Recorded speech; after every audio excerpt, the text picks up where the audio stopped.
Bismillahirrahmanirrahim. Assalamu alaikum, dear students.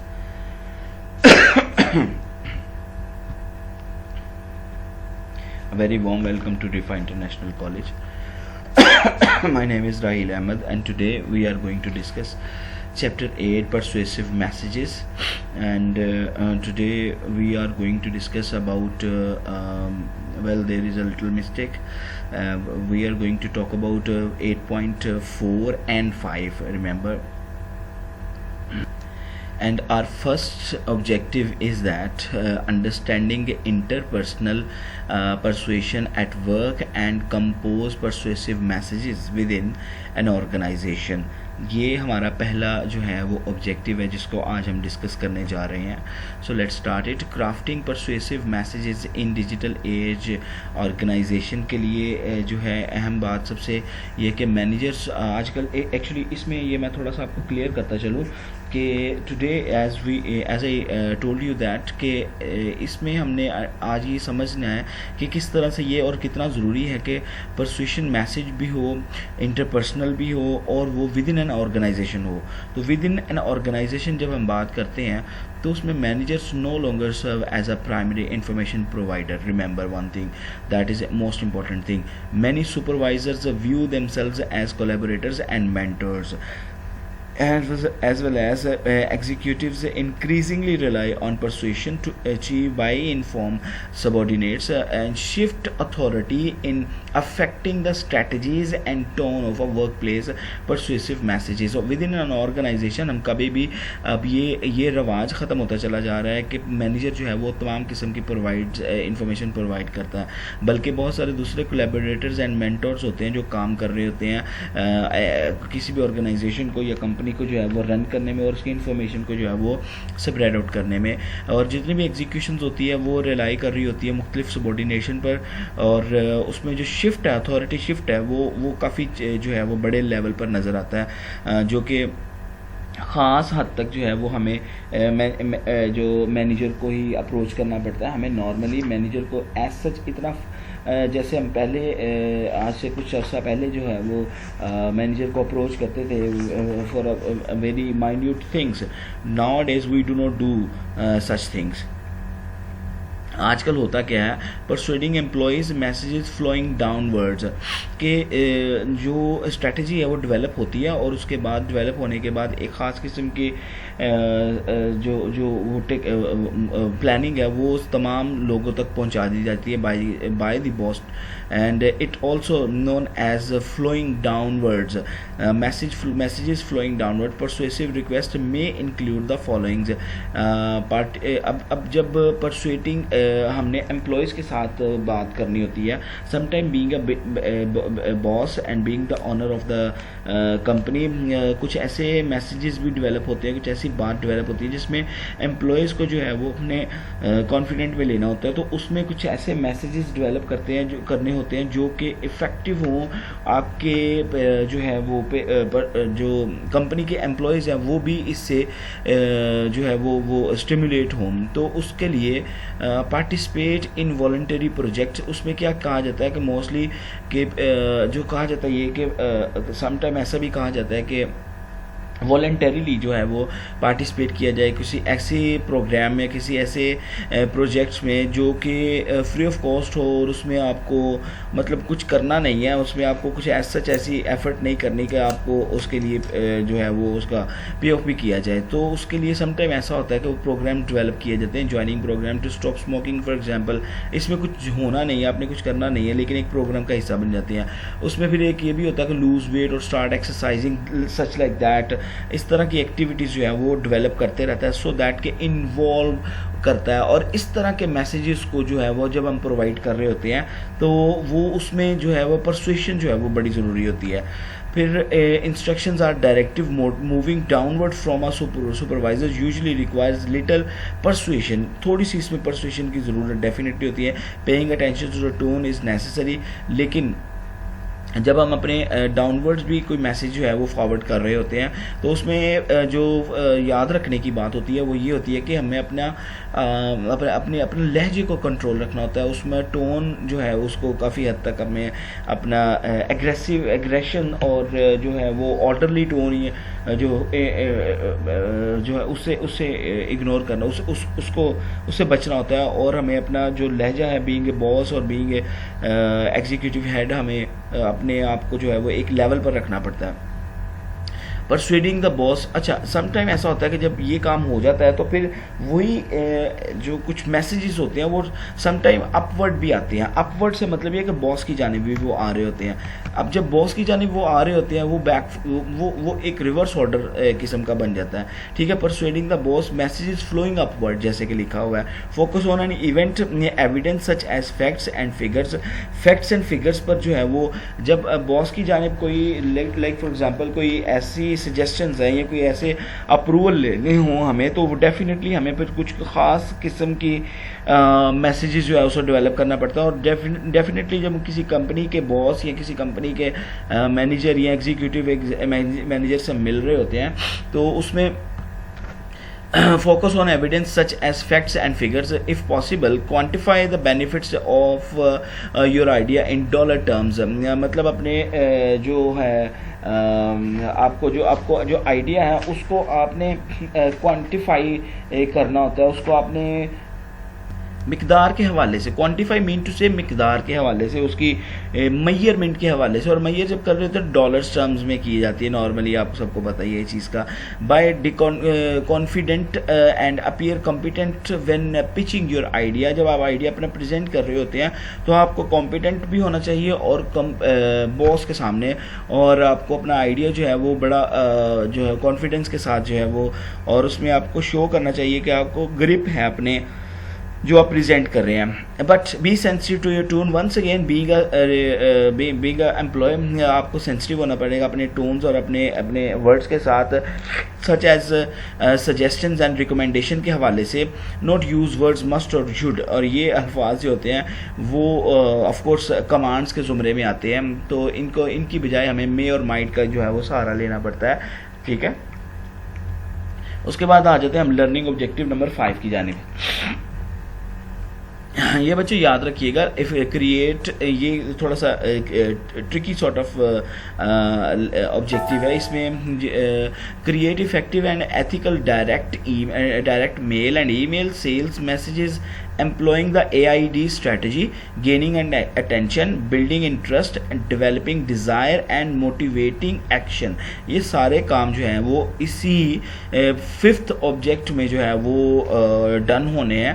और इसके लिए सबसे पहला जो पॉइंट है उसको हम अगर अनफोल्ड करते हैं तो हमें देखना पड़ेगा कि crafting effective sales messages in print and online media, जिसको हम आज अनफोल्ड करने वाले हैं आपके सामने। Crafting effective sales messages in print online को जो हम अगर करते हैं तो फिर इसके लिए हमें सबसे पहले writing plan for sales messages के लिए देखना पड़ता है। राइटिंग प्लान आपके पास बुक में भी बड़ा इन सिंपल फॉर्म में लिखा भी होगा, but you will have to see this. Opening जब करना है तो gain attention of your consumer, offer something valuable और promise a benefit. Straight away आपको ये चीज़ें रिप्रेजेंट करनी पड़ती हैं कि आपको किसी तरह की कोई ऑफर जो है वो कोई इंसेंटिव ऑफर वगैरह जो है, इंसेंटिव या ऑफर वगैरह जो है वो आपको प्रेजेंट करना पड़ती है। फिर आस्क अ क्वेश्चन पूछते हैं, प्रोवाइड कोटेशंस, फैक्ट्स और प्रोडक्ट्स और फीचर्स, प्रोडक्ट फीचर्स, फिर कोटेशंस वगैरह लगाते हैं, फैक्ट्स बताते हैं, उसके रियलिटी बताते हैं, और फिर उसके बारे में प्रोडक्ट की फीचर्स के बारे में। फिर स्टार्ट विद द टेस्टिमोनियल और स्टार्टलिंग द स्टेटमेंट, और स्टेटमेंट के साथ जो है वो या टेस्टिमोनियल या उसको जो टेस्ट रन भी जिसे कह सकते हैं उसको रिप्रेजेंट किया जाता है। देन बॉडी में आ जाते हैं, बिल्ड इंटरेस्ट। बॉडी जब ये बिगिनिंग की बात थी, जब बॉडी में आ जाते हैं तो बिल्ड इंटरेस्ट करते हैं। बिल्ड इंटरेस्ट जब हो जाता है एक दफ़ा, तो फिर हम सेंट्रल पॉइंट जो है वो उसको सेंट्रल सेलिंग पॉइंट जो है उसको डिस्क्राइब करते हैं। Make rational and emotional appeals, ठीक है जी। एलिसिट डिज़ायर, रिड्यूस रेजिस्टेंस करते हैं, जो है वो ऐसी डिज़ायर जो एक्सेप्टेबल हो, और रेजिस्टेंस रिड्यूस करते हैं ताकि बंदा जो है वो एक्सेप्ट कर ले आपका जो प्रमोशन है। Consider money back guarantee, free samples, performance test etcetera, ये सारी चीज़ों को जो है वो मद्देनज़र रखना पड़ता है बॉडी के अंदर। देन क्लोजिंग में मोटिवेट एक्शन। क्लोजिंग में हम क्या करते हैं, दो बातें होती हैं, या तो हम कॉर्टियसली क्लोज करते हैं और उसके लिए गुडविल और गुड विशेस की का यूज़ करते हैं वर्ड्स का, या हम जो है वो मोटिवेट करते हैं किसी काम के लिए, किसी एक्शन के लिए। Like for example offer a gift, promise N incentive, limit the offer या सेट अ डेडलाइन और गारंटी सेटिस्फेक्शन एट्सेट्रा। ये इस तरह की जो चीज़ें हैं वो हम प्रोवाइड नॉर्मली राइटिंग प्लान जो है फॉर सेल्स मैसेजेस में ये चीज़ें प्रोवाइड करते हैं। सो अब उसके बाद हम बात कर लेते हैं एक नई और बड़ी इंपॉर्टेंट स्ट्रेटजी के हवाले से, जिसे AIDA कहते हैं, AIDA कहते हैं, स्ट्रेटजी फॉर सेल्स मैसेजेस। अच्छा, इसमें A stands for attention, I stands for interest, D stands for desire and A once again stands for action। ये स्ट्रेटजी अप्लाई होती है बेसिकली आपकी सेल्स प्रमोशंस के मैसेजेस क्रिएट करने के लिए, ये याद रखिएगा। तो कैप्चर, अटेंशन, क्रिएट अवेयरनेस। सबसे पहले अटेंशन ए में बात कर लेते हैं, इसमें कंटेंट क्या होते हैं और इसमें सेक्शन क्या होगा। ये सेक्शन ओपनिंग है, याद रखिएगा, ये बड़ा प्रिसाइजली आप डेवलप हुआ है ये स्लाइड जो है। Makes a sales promotion, promote an audience to read on. इनकी इस तरह से मैसेज जो है वो डेवलप किया जाए कि आपकी ऑडियंस जो है वो रीड करने पर मजबूर हो जाए। Sorry. Describe central selling point, focus not on features of products services but on benefits relevant to the reader's need। ठीक है, बॉडी में ये चीज अप्लाई की जाती है। Reduce resistance, reassure the reader, elicit the desire for ownership, and motivate the action. ये body में ये दोनों चीज़ें जो है वो हम डेवलप करेंगे। ऑफर एंड इंसेंटिव, फिर आप कोई ऑफर भी रख सकते हैं, कुछ उन्हें पे बैक भी कर सकते हैं कुछ काम करने पर। लिमिट द ऑफर, और से सेट अ डेडलाइन डेफिनेटली आपको देनी चाहिए, या make it easy for the reader to respond, close the sale, और उसके बाद आपने उसके क्लोजिंग लाइन जो है वो भी देनी है। Anatomy of sales messages applying AIDA। जब हम एनाटॉमी की जानिब आएंगे, होपफुली आपको ये चीज़ें बुक में नहीं अवेलेबल होंगी, जब हम आपको एनाटॉमी की जानिब आएंगे तो उसमें हम ये करेंगे कि इसके जो हमने अभी आपके सामने एक सेल्स स्ट्रेटजी रखी थी जिसे AIDA कहा जाता है, कि वो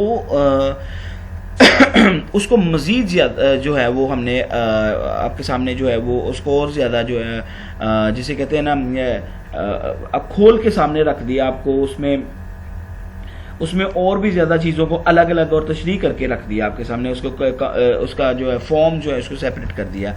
आस्क पर्सनलाइज क्वेश्चंस, जब आप अटेंशन सीख कर रहे होते हैं जो सेल्स प्रमोशनल, फॉर एग्जांपल ये वाली जो आप strategy the AIDA strategy sales messages के लिए अप्लाई कर रहे होते हैं, तो अटेंशन सीख कर रहे होते हैं, तो अटेंशन सीख करते वक्त आपने पर्सनलाइज क्वेश्चन जनरली डेवलप करने होते हैं। Sure times are tough but does that mean you have to go up for your vacation altogether. क्या इतना सख्त हालात के बावजूद भी क्या आप अपने वेकेशन को छोड़ना चाहेंगे? फिर इसके बाद आप बिल्ड इंटरेस्ट है, मतलब इस तरह के ये एक एग्जाम्पल के तौर पर क्वेश्चंस रखे गए हुए हैं, ठीक है। और उसके बाद बिल्ड इंटरेस्ट करेंगे। जब बिल्ड इंटरेस्ट करते हैं तो आप अपनी कंपनी के हवाले से, जैसा कि यहाँ पर एक कंपनी के हवाले से एक डिस्कशन जो है वो सामने रखी गई हुई है, जिसमें जो कजन्स के साथ क्रूज पर जो है वो स्विमिंग और डांसिंग और एटसेट्रा ऑल्सो जो रेस्टोरेंट्स और लाइव जो एंटरटेनमेंट है उसके हवाले से थोड़ा सा डिस्कस किया गया है। Build interest with rational appeals plus emotional appeals but about the cruise features, ठीक है जी। और उसमें मुख्तलिफ कंपनी, एक कंपनी का नाम भी दिया गया हुआ है और उसमें बताया गया हुआ कि क्या क्या इंपॉर्टेंट उसमें चीज़ें जो आपको अवेलेबिलिटी हो सकती है। इसमें दोनों इमोशनल और जो रैशनल अपील्स हैं वो दोनों की गई हुई हैं। Then desire include a testimonial and highlights one outstanding feature to generate desire. Desire से मतलब यही है कि ख्वाहिश पैदा कर देना कि हाँ यार ऐसा करना चाहिए। Don't have to skim up the amenities with the two night cruise. और इसमें बताया ये जा रहा है कि इतने कम पैसों के अंदर अंदर इतनी ज़्यादा आपको फैसिलिटीज़ जो है वो दी जा रही है। और फर्स्ट टाइम क्रूज़ में अगर जाएंगे तो आपको ये चीज़ें जो है वो आपको मिलेंगी और आपको ये जो एडवांटेजेस हैं वो मैसर होंगे। Motivate actions by repeating the key benefits plus offering the incentive to act quickly. तो इंसेंटिव मतलब ये है कि अगर आप अभी ये फॉर्म फिल कर देते हैं, अभी आप कर देते हैं तो आपको 20% जो है वो पे बैक मिल जाएगा। इस तरह से ये जो एनाटॉमी है वो इसको हमने थोड़ा सा डिस्क्राइब किया ताकि आपको क्लियर एक्शन हो जाए कि करना क्या होता है। Then writing successful email sales messages. फिर आ जाता है कि सक्सेसफुल ईमेल सेल्स मैसेजेस कैसे करते हैं, खासतौर पर ऑनलाइन के लिए। Craft a catchy subject line. ऐसा सब्जेक्ट लाइन डेवलप करना पड़ता है ऑनलाइन के लिए जो बड़ा ही कैची हो, जो उसको देखते ही इंसान जो है वो अट्रैक्ट हो जाए। जैसा कि अक्सर और बेशतर देखा जाता है कि वन लाइनर जो होता है वो डेवलप किया जाता है ताकि एक ही लाइन में जो है वो आप अपना मैसेज जो है वो डेवलप कर लोगों तक पहुंचा सके। Keep the main information above the fold, यानी कि मेन इन्फॉर्मेशन जो है वो ईमेल में आपने ओपन रखनी है। Make the message short, conversational and focused, और गुफ्तगू के अंदाज में रखना है और उसको फोकस करना है अपने मेन पॉइंट पर। Then convey urgency. Convey urgency का मतलब ये कि उनको उभारना है, उस चीज़ के लिए स्टिमुलेट करना है कि वो एक्शन कर दें, एक्ट कर दें। स्प्रिंकल टेस्टिमोनियल, और टेस्टिमोनियल जो है वो उसको भी जो है वो आपने जो sprinkle testimonial through out the copy, आपने ये काम भी ज़रूर करना है इसमें। इसको आपने बिल्कुल भी ऐसा नहीं करना कि अपनी जो टेस्टिमोनियल जो है उस पर अपनी जो पॉइंट्स हैं उसको स्प्रेड आउट कर देना है, स्प्रिंकल कर देना है, ताकि जो आपके मेन पॉइंट्स हैं वो पूरे आपकी ईमेल पर बिखरे हुए नज़र आए, ताकि जो है वो रीडर जो है वो पूरी की पूरी आपकी ईमेल को प्रॉपरली रीड आउट कर सके और कॉल आउट्स ना कर सके किसी भी जगह पर कि मैं अब बस ठीक है बहुत पढ़ लिया इसको। Provide a means for opting out, और फिर इस तरह से भी आया है कि वो मुंतखब कर ले, ऑप्टिंग कर ले, उसे चूज़ कर ले, प्रेफर कर ले इस चीज़ को। लिहाजा ये अहम चीज़ है कि इस तरह से उसको इन्फॉर्मेशन मालूमात प्रोवाइड की जाए कि उसके लिए आपको दूसरा रास्ता ही ना हो कि वो इसको ना चुने। नेक्स्ट पॉइंट हमारे पास आ जाएगा, हमारे जो ऑब्जेक्टिव नंबर 5 है उसके लिए हवाले से, writing short persuasive messages online के हवाले से। ऑनलाइन जब हम बात कर रहे होते हैं तो business communicators use social media to promote their businesses, further their causes and build their online persona, not primary for overt selling. यानी कि ओवर्ट सेलिंग से मतलब है कि शो ऑफ नहीं कर रहे होते, बहुत ज़्यादा दिखावा नहीं कर रहे होते अपनी सेलिंग को, बल्कि अपनी पर्सनस को दिखा रहे होते हैं, अपनी पर्सनस को दिखा रहे होते हैं और मीडिया से प्रमोट करना चाह रहे होते हैं अपने बिजनेसेस को। उसमें वजूहात बयान की जा रही होती हैं, फिर बिल्ड इंटरेस्ट किया जा रहा होता है और ताकि जो है वो आपकी सेल्स प्रमोशन जो है वो बढ़ सके और उसको और ज़्यादा सोशल मीडिया के जरिए जो प्रमोट किया जा सके। Many of the principles of persuasion also apply to the micro messages, online post और tweets etcetera, although only parts of the AID strategy में बी यूज। मतलब सारी AID स्ट्रेटजी जो है वो हम इस पर डेवलप नहीं कर सकते, बल्कि कुछ हिस्से जो उसके हैं वो उसको ऐड कर सकते हैं जब हम ऑनलाइन शॉर्ट मैसेजेस जो है वो डेवलप करते हैं। और उसके बाद फिर हम बात कर लेते हैं किस तरह से ऑनलाइन ट्वीट्स वगैरह या ऑनलाइन मैसेजेस वो टाइप करते हैं, उसको डेवलप करते हैं। उसमें types of persuasive post and tweets, update of events, experiences, thoughts and exploits. मतलब इसमें आपने ये सारी चीज़ें जो हैं वो अपडेट करते रहना होता है, इसको कभी भी रोका नहीं जाता, क्योंकि अगर आप रोकते हैं तो फिर वो डेफिनेटली वो ऐसा लगता है कि कोई शायद बिजनेस जो है वो जो है वो ख़त्म हो गई है, कोई मुहिम जो है वो ख़त्म हो चुकी हुई है, ठीक है। एक्सप्लॉइट्स मीन्स कोई बहुत बड़ा कारनामा, कोई विजिट, कोई बहादुरी का काम जो है वो। प्रमोट, थोड़ी ये promote offer such as an invitation to participate in games etcetera, then announcement for interesting events and publication and media links. ये इस तरह की जो इंटरेस्टिंग इवेंट्स वगैरह हैं और इंटरेस्टिंग जो काम जो है वो डेवलप होते ही रहते हैं। मुख्तलिफ ऑर्गेनाइजेशन जो है वो इस तरह के काम करती रहती हैं, जिससे जिसके ट्वीट्स, जिसके पोस्ट जो हैं वो बड़ी ज़्यादा कैची होती हैं और वो वन लाइनर भी होती हैं, जिससे कंपनी जो है उसकी प्रमोशन बहुत तेज़ी से होती रहती है। So that is the last point of today's lecture. Hopefully you understand it. Thank you very much. Allah Hafiz.